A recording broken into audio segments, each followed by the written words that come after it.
The story takes place 18 years after Dracula's defeat. The focus now shifts to Abraham Van Helsing and his family, who have moved to America to begin a new life. Yet, even with Dracula gone, the shadows of that battle and the scars it left still linger over the Van Helsing household. The film makes some bold changes to the familiar lore. For example, Mina is now married to Abraham Van Helsing, while Jonathan has already died. The storytelling style itself is also quite different, something we'll discuss more deeply by the end. The film opens with text taken from Van Helsing's medical journal. It's the year 1915 in California's Central Valley. We see a woman walking alone toward town. A man on horseback passes by but doesn't stop to help. She looks weak, possibly sick, and sits down to rest. Suddenly, she notices someone dressed in dark clothes watching her. Moments later, she's attacked. The film doesn't reveal what happens to her afterward. The story then shifts to Van Helsing and his family. He lives with his wife Mina and their two sons, Max, the elder, and Rudy, the younger. They live far from the city, in a quiet, isolated home where Van Helsing hopes to keep his family safe. Max is strong with physical tasks, while Rudy is more focused on his studies. Their father, however, is strict and demanding. One evening, Van Helsing speaks privately with Max. He tells his son he has discovered something disturbing. He admits it was foolish to think they could hide forever. People are starting to settle nearby, and with a new railway line being built close to their home, he fears danger is approaching. He insists they must be prepared, and Max, being obedient, agrees to help his father no matter what. We'll later discover why Van Helsing lives in constant fear. That night, Max can't sleep and goes downstairs. His father is busy in his office while Mina sits outside, muttering strange words like riddles. She wonders if all of this is really meant for them, or if the questions should be asked to someone else. At first, her words sound mysterious, but the ending will reveal their meaning. Max gently tells her to rest. As she heads to her room, Mina softly admits she never imagined having sons. She always wished for a kind-hearted daughter, but protecting such innocence, she says, would be even harder. Max doesn't fully grasp her words.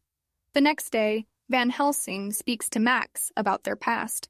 Max was born in England, but after Helsing's battle with Dracula, the family moved to Amsterdam. They didn't stay long, and later settled in the California mountains, where Rudy was born. He tells Max how he once fought a creature of darkness to save Mina. In that battle, Mina's first husband lost his life, and afterward, Helsing married her. He warns Max about vampires, how they drain life, turn others into their kind, and never die. Mina still carries scars from those events, which explains her troubled state even now.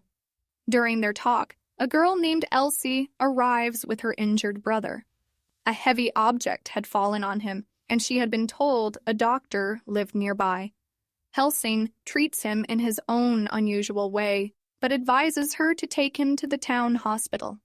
Before she leaves, he oddly takes a photograph of the boy. Elsie thanks him and departs with her brother, who was part of the railway mapping crew nearby. Later, Max notices his mother making something unusual: red pudding. He has never seen it before. Mina explains it's an old recipe from England, rarely made anymore.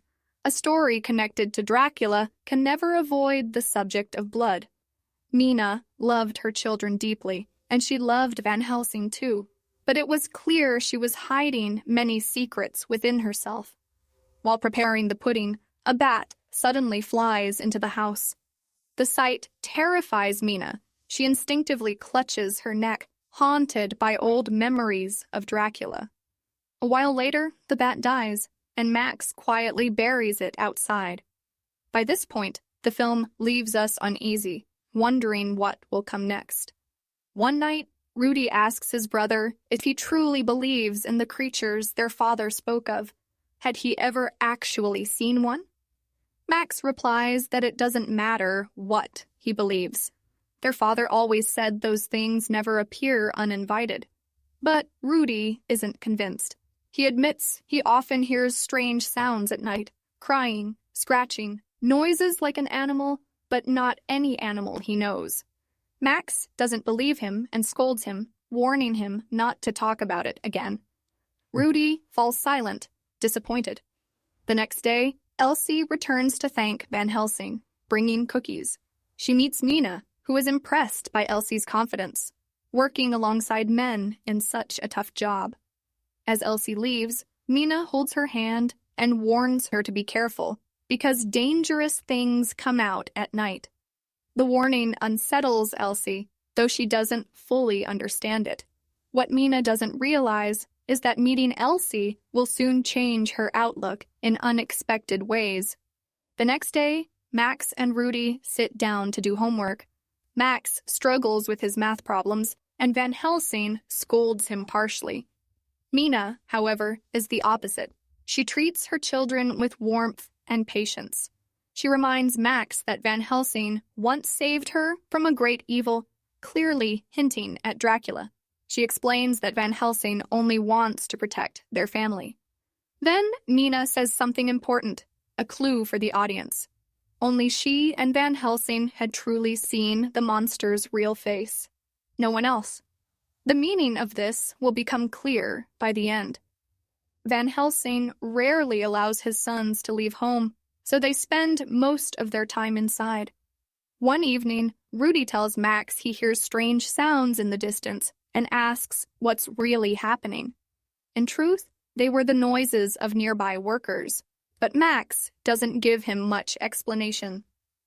That night, outside their home, we briefly see the same dark figure who attacked the woman earlier. If Van Helsing's fears are true, maybe the vampires have found them, or perhaps the story is hiding another twist. Later, Max has a terrifying nightmare where Dracula attacks his mother Mina. The dream shocks him awake, leaving him shaken. Slowly, the audience begins to sense that something is wrong with Mina. Perhaps she's sick, or perhaps it's something else. Max notices it too. The following day, while chopping wood, Max hears a woman screaming from inside the house. Confused, but suddenly, Mina appears behind him, startled and uneasy. She tells Max they are not safe here, that they must leave at once. Max gently calms her and guides her back inside. After that day, Mina's health declines further. She spends more time in bed, while Van Helsing personally tends to her, trying to keep her condition under control. When Max enters, Van Helsing asks him to sit. Mina, weak and restless, says she's thirsty, but instead of water, he gives her medicine. He explains that Mina suffers from a strange illness tied to blood. To keep her alive, he performs a transfusion using Max's blood. He never explains the full truth, but Max, trusting his father, obeys. Afterward, Mina suddenly grows uneasy. She whispers that he is here. She can feel Dracula outside the window.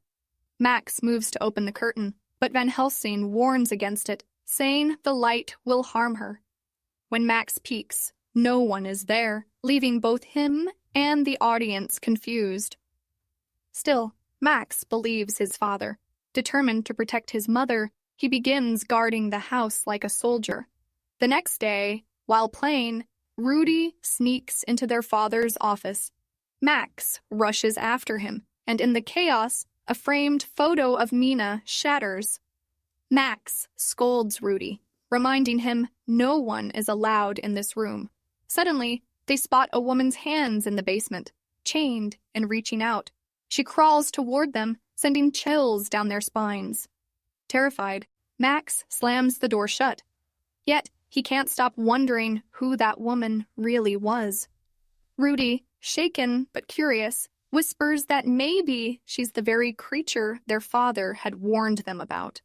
Before the boys can react, Abraham arrives. He orders them to step back and, without hesitation, ends the woman's life with a stake. The shocking sight leaves Rudy frozen in fear, while Max grows restless, his mind burning with questions. Abraham explains that their mother never wanted them to know the truth, but now that they've started uncovering it, the time has come to learn his ways. Rudy hesitates, but Max reassures him, and together they descend into the basement where the woman's lifeless body lies. There, Abraham reveals his past.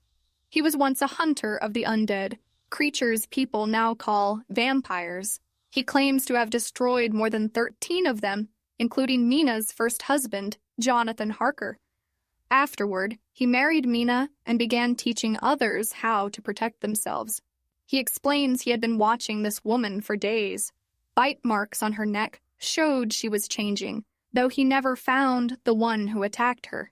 Vampires, he warns, don't fall easily. To end them completely requires a strike through the heart, followed by a final blow to the head. To harden Max, Abraham hands him a hammer and stake, insisting he must learn to defend himself. Rudy is terrified, and Max doesn't want to obey, but defying his father isn't an option. With anger in his eyes but loyalty holding him back, Max follows the instructions and drives the stake into the woman as ordered. Seeing this, Abraham feels proud of Max. He praises him, though it's obvious the woman hadn't looked alive and the act felt unnecessary. Max, uneasy, asks why she had no fangs if she was really turning. Abraham confidently replies that fangs disappear after death, but Max remembers.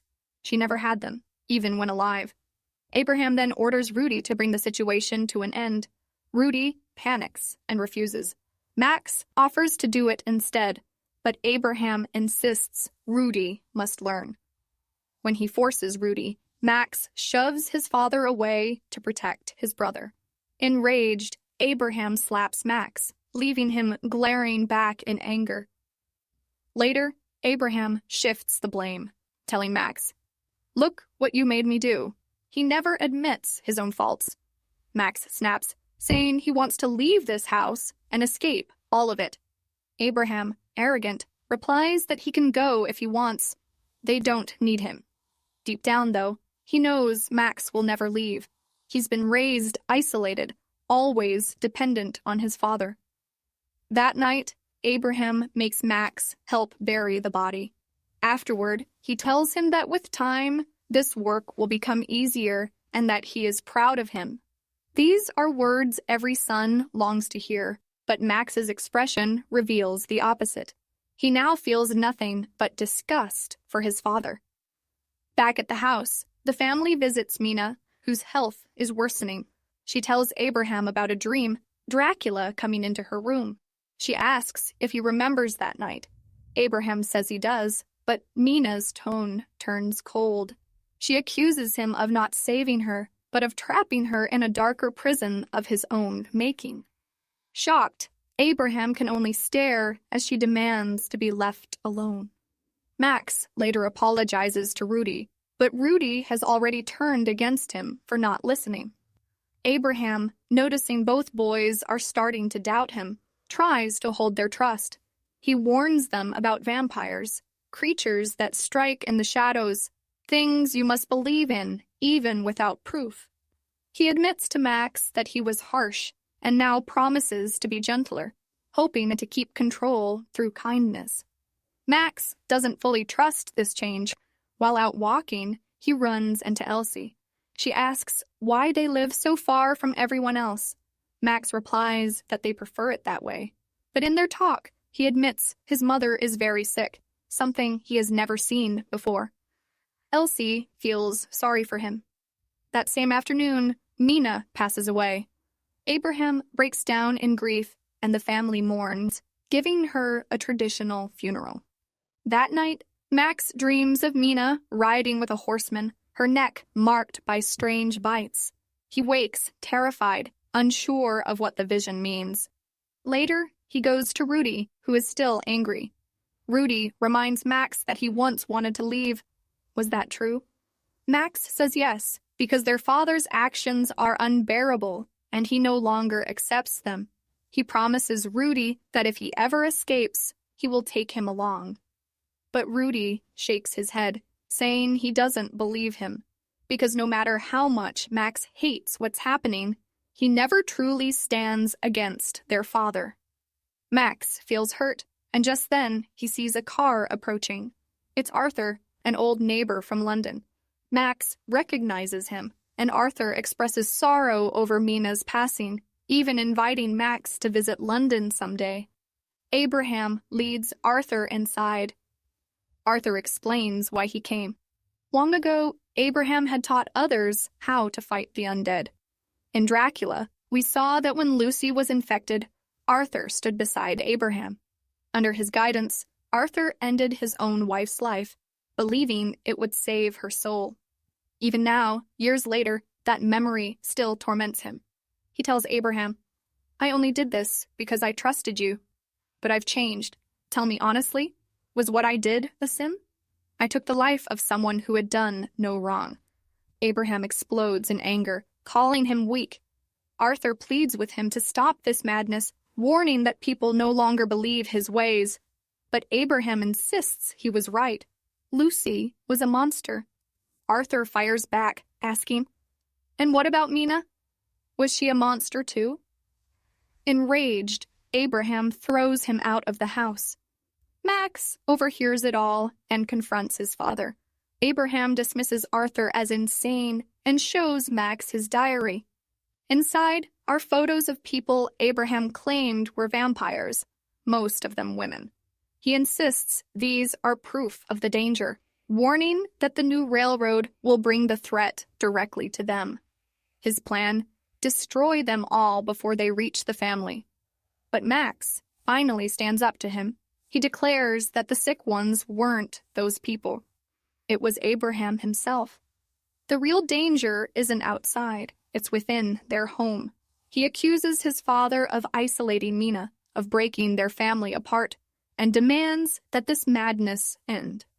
Realizing Max has turned against him, Abraham snaps. He stabs Max in the hand, drags him into the basement, and locks him inside. Then, forcing Rudy to follow, he takes his younger son away with him. Max gathers his strength, breaks through the door, and sets out to rescue his brother. Anger burns in his eyes. This time, he's determined to end the madness. Grabbing an axe, he follows Abraham, who has gone after the railroad workers.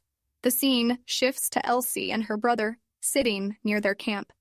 Suddenly, Elsie hears a worker's voice from the bushes. Moments later, the man stumbles out, fatally wounded. From the shadows, Abraham appears, dressed in black. Elsie tries to escape, but Abraham catches her. In the empty wilderness, no one can hear her cries, but Max, nearby, does. He follows the sound. Abraham, intent on training Rudy, forces a stake into his hands and orders him to use it on Elsie. Terrified, Rudy hesitates. At the last moment, he turns and drives the stake into his father instead. Before Abraham can react, Max arrives and strikes him with the axe, years of anger burning in his eyes. Abraham only laughs, pride flashing across his face. He tells his sons, "Now you finally understand me." But Max delivers one final blow, ending him. Rudy and Elsie stand frozen in shock. Elsie trembles, but Max reassures her, "Don't be afraid, you're safe now. My father was a monster." Still, Elsie runs off in fear. In the final scenes, Max and Rudy leave their home forever, riding away on horseback, perhaps toward Arthur. Elsie watches them from afar, but her respect for them is gone. The film closes with Abraham's last narration. He recalls how his own father was cruel, shaping him into what he became. The cycle of pain had passed down to him, and now to his sons. With that, the story ends.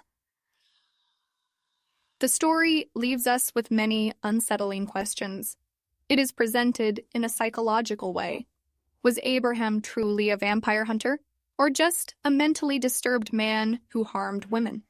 Did he plant the fear of Dracula into everyone's minds, forcing Mina and the others to believe him? Was Dracula ever real, or only a dark manifestation of Abraham's obsession? The film drops several hints. For example, Mina accusing him, "You imprisoned me."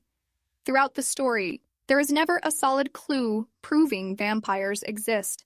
Even the woman attacked at the beginning, it's possible Abraham himself was behind it, dressed in black.